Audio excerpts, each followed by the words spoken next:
Hi, everybody. This is Joe Caprio for Joe Caprio Podcast. I hope you enjoyed the first half with Diane Marie, talking about her narcissistic husband and the things he did and the things she had to put up with. In the second half, we'll be talking about Diane Marie's college professor who was sex crazy, and he wanted her so bad that he told her he'd give her an A. And quite interesting, the things that happened. You won't want to miss what she has to say. Talk to you at the end. So when we were getting the divorce, I found out that he married me to get back at an ex-girlfriend because she did put him on a site for abusive men. And he was determined to get back at her. And he knew the one way to get back at her was to get engaged, get married, and go to Italy. Those were the three things she wanted badly. And he used me to get back at her. But he did take you to Italy. It's too bad he didn't buy you a Bentley or a Rolls Royce or something like. Did he buy you a car? No, he left me with no car because he said he was leasing that car for me. Coming to find out the day I got served or whatever, he said, and by the way, you have no car.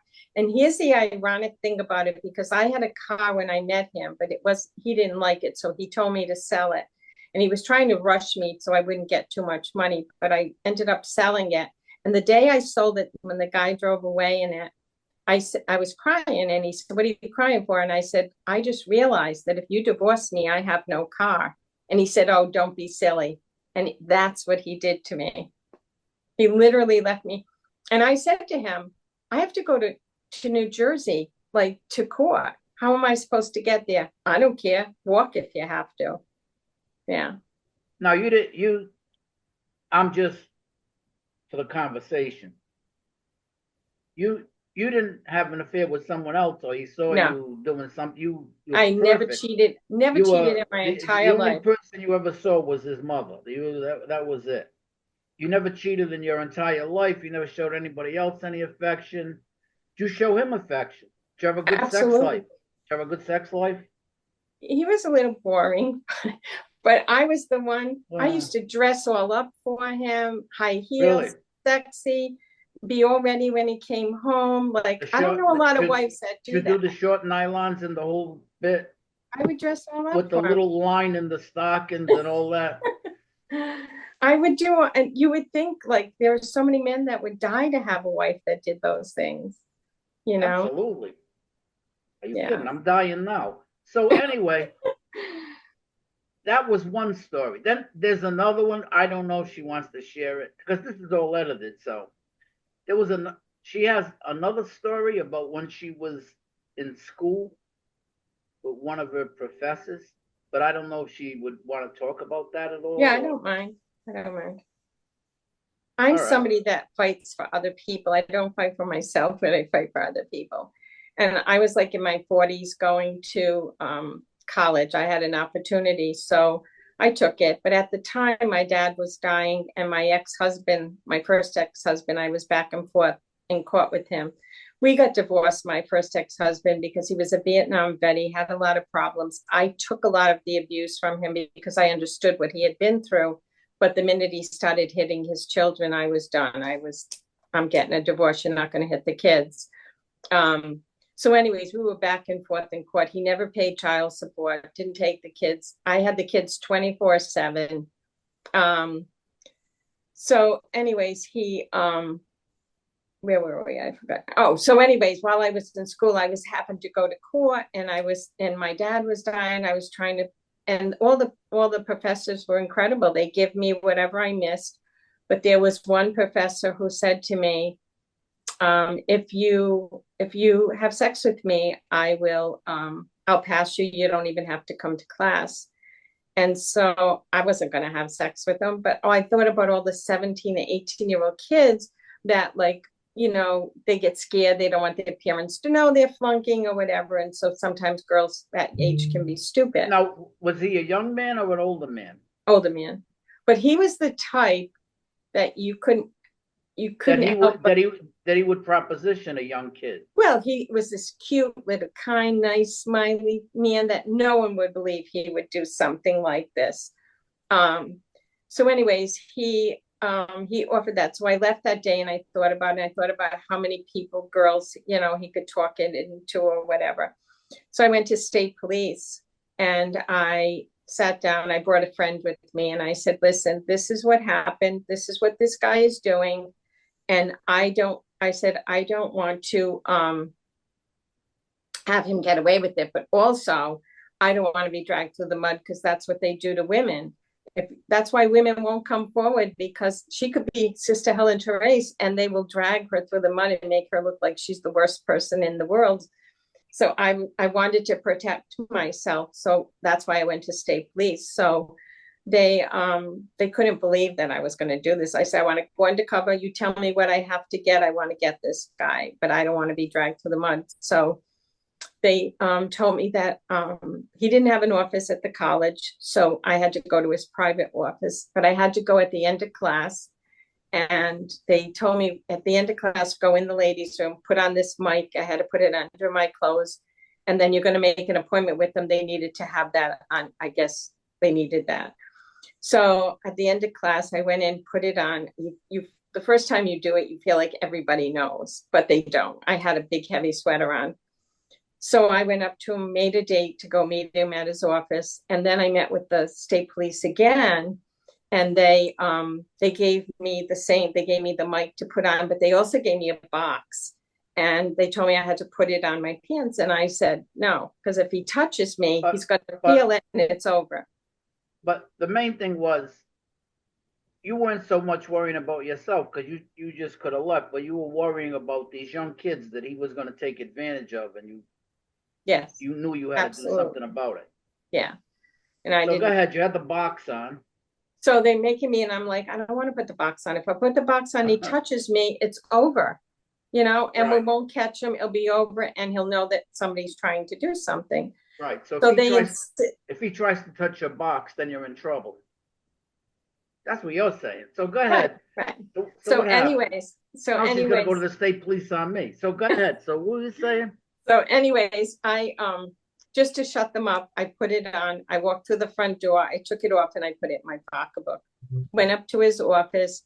He was talking to me, but he was talking to me like about schoolwork. But he was coming after me to touch me, like with his hands. And I'm like, no. I'm here to talk today. And I'm letting them know because the mic is on, the thing is on, right. So I want them to hear. So then we stood in front. He was an architect. Remember they had the big boards that they would do their work on? Well, we were standing in front of a window. Now they told me it was like an hour tape, right? Half an hour goes by. The room is quiet and I hear click, right? So I go, oh my God, did he hear that? And even if he didn't hear it, I got to get out of here because now nothing's on tape, right? So I left there and I was so angry because I felt like they're going to think I'm lying. This guy didn't seem like he was what he was. No, you would. I don't think they would think you would. Not if you went they that didn't. Far with it. No, they didn't. They ended up saying to me, no, we think he thinks something might have been up and that, that's why he was acting that way. So then I said to them, I'm more mad now than the first time. I said, I want to go back. So I went back to him. We talked about, I had to go back to class, set up another thing. I went to his office. These guys were laughing because they couldn't believe how much sex this guy wanted. And I got so much stuff out of him that they were blown away. So now they tell me I have to go back to class and pretend nothing's going on and they're going to arrest him on Friday. It was the longest day of my life. And state police came in, they arrested him. He went to the arraignment. And again, the judge, not supposed to give the victim's name out, but he gave my name out. So anyways, he ended up, it took a year before we went to court, and he pled guilty to 7 charges of sexual assault and lost his license. He didn't go to jail. We wanted jail time. Hold on. He assaulted you? He what? Did he assault you? 7 charges of sexual assault. That's the right, but there were things he did, and I guess Well, he they know pled what they were guilty. doing anyway. So Yeah. anyway, And like I told you, I got a lot of stuff out of him, but he pled guilty to 7 charges of sexual assault. He had to do community service. community service. He's selling falafel sandwiches in He had to do Venezuela. So go ahead. He did community service. He lost his license. So anyway, he was charged with 7 7 counts of sexual assault. 7 counts of sexual assault. Yeah. So he was history. And Diane was innocent. She wasn't bothering anybody. Actually, for herself, she really didn't care because she could have just left and that would have been it. But when she saw the young kids around her and that, this guy's a predator, right? Didn't you think of him as being a predator? I would think so. When you're taking advantage of people, he actually gave me a test that was all in red, all the answers at one point, and I gave it to state police. But every so often he'd say, "Where's that paper I gave you?" And I go, "I don't know. I'll bring it next time." But he did, yeah. And it's funny because had I not done what I did, I would have got torn to shreds, because when the TV people went in to talk to the people in my class, they said, she's a really nice person, but there's no way he did anything like that.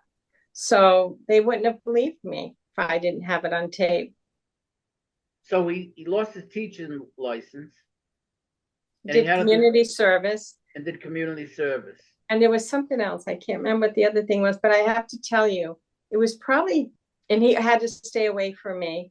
Like he couldn't come I forgot what the distance was, but it was probably 3 or 4 years later. I went in the market to get a cake for work, and I'm in line and I look next to me and he's standing next to me.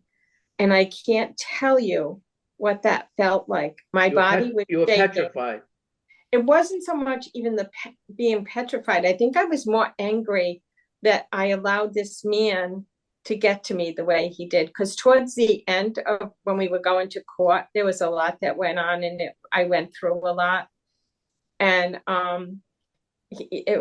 so to have him next to me was like and I was like shaking. I got in my car and I called my boss. I said, "I'm going to be a few minutes." I said, "I can't drive at the moment." I said, "But when I get there, I'll explain everything to you." It affects you in many ways. It's funny, when I was going through was there any interaction? Did he talk to you? Or No. He didn't turn around and go to another aisle. He just stayed in the. No. Really? Yeah. Wow. It was funny because when you're going through it, when I was going after him and going to the meetings, I was fine. It was at the end of it that I went through a really bad time. And I talked to state police about it, and they said that's very normal because you're so busy with the other thing, I guess, that when it finally quiets down, that's when it kind of affects you. I'll be seeing you. Hi again, this is Joe Caprio PODCAST. Hope you enjoyed the Diane Marie podcast. And she was really brave to talk about the things she did that affected her life. And we thank her very much. Coming up soon, a 9/11 podcast and the Kennedy assassination podcast, which we're just putting the finishing touches on now. And I think you're going to find it quite interesting and hear things you never heard before. Like and subscribe. Thank you. See you later.